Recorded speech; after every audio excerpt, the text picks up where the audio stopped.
I'm not a religious person, and I thought, what better time to become a religious person in America? Because as we know, white Christian people are not causing any problems in America right now. And I figured what better way to do that than to take the world of video games and to take the world of the Bible and put them together. So that's what I'm looking at today. Bible Adventures for the NES.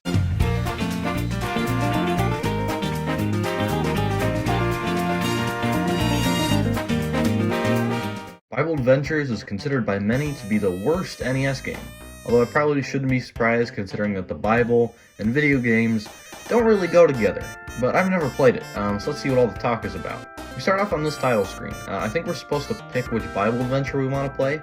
Our choices are Noah's Ark, Baby Moses, and David and Goliath. The only one I've heard of is Noah's Ark, so let's just start there.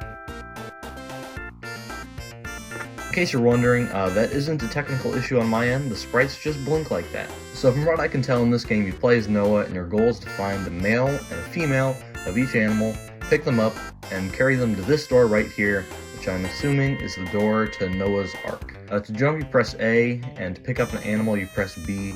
This isn't hard, but it's definitely annoying and gets boring really fast since all you're doing is just picking up animals and going through a door. The other annoying thing is that when an animal you're holding goes above a platform when you're jumping, you let go of it for some reason.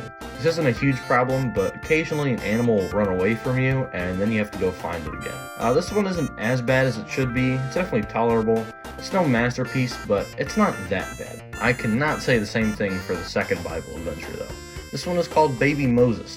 I've heard the name Moses used in a religious context before, but I have no idea who he is, so I guess I'll find out by playing this game. So you play as this person who probably has a name, but I don't know it. Your goal is to pick up who I'm assuming is Baby Moses and take him to the end of the level. This game is extremely buggy. The sprites are blinking the whole time, just like the last game, but this time you get awful controls as well.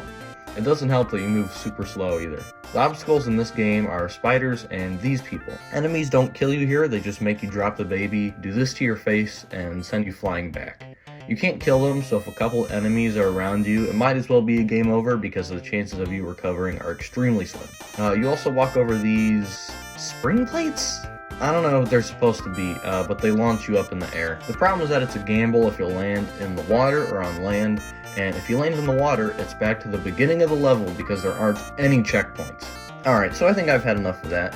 Let's move on to the final game, David and Goliath. And I mean, who can say no to this title screen?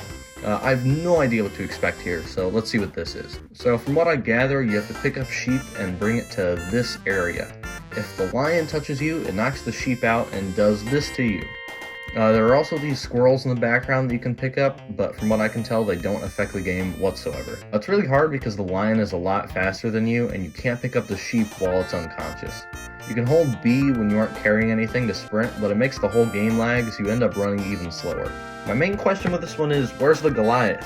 I think I found David. I'm not seeing a Goliath. Is the lion the Goliath? Are the squirrels the Goliaths? This is easily the worst game in the collection, if you want to call it that. So that's Bible Adventures for the NES. You know, I have to say, I was skeptical going into it, but now I can say with confidence I never want to go to church in my life. 1 out of 10, this game sucks.